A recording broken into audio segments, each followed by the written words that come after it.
कहा था कि जो यूनिफॉर्म सिविल कोड है उसको इम्प्लीमेंट करेंगे, उसके दिशा में हम आगे बढ़े। हमने कहा था वन नेशन वन इलेक्शन का जो हमारा थ्योरी है हम उसको भी इम्प्लीमेंट करेंगे, हम उसकी दिशा में भी आगे बढ़े। तो जाहिर तौर पर जो हमारा एजेंडा है उसके अनुरूप हम चल रहे हैं और अपने एजेंडा में बहुत कामयाब भी हुए। देखिए 500 वर्षों के बाद रामलला अपने भव्य मंदिर में विराजमान हुए, ये भी हमारे एजेंडा का एक हिस्सा था और हम लोगों ने उसे भी इम्प्लीमेंट किया। तो मोदी की गारंटी और इस सत्ताधारी गठबंधन के झूठे वादे और एक रियलिटी चेक तो ये भी होनी चाहिए ना कि 2019 का देखिए झारखंड मुक्ति मोर्चा का ये निश्चय पत्र था। इसी निश्चय पत्र के सहारे झारखंड मुक्ति मोर्चा ने कहा था हम सत्ता में आएंगे तो हम काम करेंगे और यही हमारा रोड मैप होगा। ये निश्चय पत्र को इन्होंने भुला दिया। अब मैं आपको दिखाता हूँ निश्चय पत्र में युवाओं के अधिकार में इन्होंने लिखा था कि 2 साल के भीतर सरकारी पदों पर लाखों झारखंडी युवकों युवतियों की नौकरियां होंगी। 5 वर्ष सरकारी रोजगार प्रत्येक वर्ष दिया जाएगा।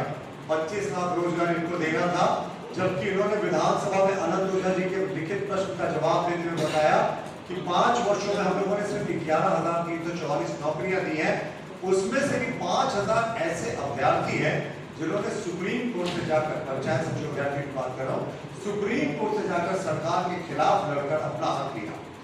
इसके साथ इन्होंने क्या लिखा था कि जो भी ग्रामीण क्षेत्र के युवक युवती हैं उनको नौकरी हेतु प्रतियोगिता परीक्षा में 10% अतिरिक्त अंक देकर मेरिट सूची जो है वो बनाई जाएगी। नहीं बना साहब, ये 2019 का झारखंड मुक्ति मोर्चा का मैनिफेस्टो में आपको बता रहा हूं कि 5 वर्ष किस तरीके से झूठ और फरेब में ये सरकार चली। वो 2019 का मैनिफेस्टो इन्होंने इंप्लीमेंट नहीं किया। इन्होंने कहा था हर प्रखंड में नशा मुक्ति केंद्र स्थापित किया जाएगा, ये भी नहीं। इन्होंने कहा था कि स्थानीय लोगों के अधिकार कि भाई हम स्थानीय नीति बनाएंगे और रोजगार अधिकार कानून लाएंगे। कहाँ है साहब स्थानीय नीति मुख्यमंत्री जी की?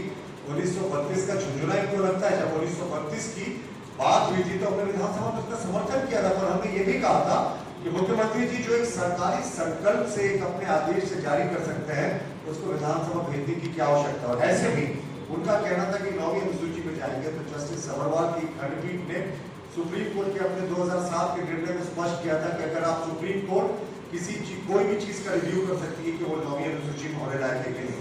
1932 के नाम पर मुख्यमंत्री जी ने अर्जुन मुंडा की सरकार को गिराया था और इस बार भी ठगने का काम किया।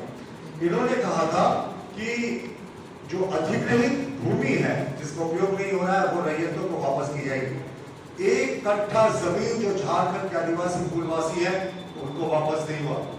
इन्होंने कहा था कि झारखंड आंदोलन के शहीदों के परिवार और आंदोलनकारियों के लिए पेंशन योजना सरकार बनने के 1 साल के भीतर प्रारंभ होगा।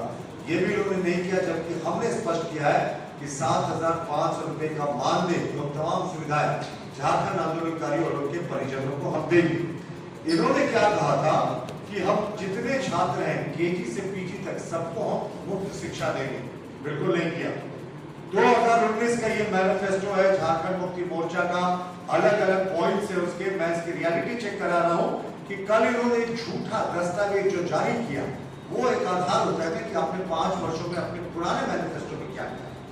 महिलाओं के अधिकार पर इन्होंने कहा था कि आंगनबाड़ी सेविका, सहायिका, रसोइया के लिए उचित सेवा शर्तों का निर्धारण और सम्मानजनक आय सुनिश्चित की जाएगी। नहीं किया। इन्होंने कहा था पंचायत सचिव, पंचायत सेवक, एएनएम शिक्षिका, होमगार्ड जैसे पदों के सभी रिक्तियों को तत्काल भरा जाएगा। नहीं किया। इन्होंने कहा था हर अनुमंडल मुख्यालय में सभी सुविधाओं के साथ महिला महाविद्यालय बनेगा। फिर से रिपीट किया 2024 के मैनिफेस्टो में, यानी 2019 का ये जो मैनिफेस्टो था निश्चय पत्र, उसके आधार पर इस सरकार बिल्कुल काम नहीं कर पाई। और इन्होंने लिखा था गरीब परिवार की महिलाओं को 2,000 रुपया चूल्हा घर प्रति माह दिया जाएगा। नहीं दिया। अंतिम में 97वें महीना में मुख्यमंत्री महिला सम्मान योजना लेकर आए, 1,000 रुपया देने का वादा किया।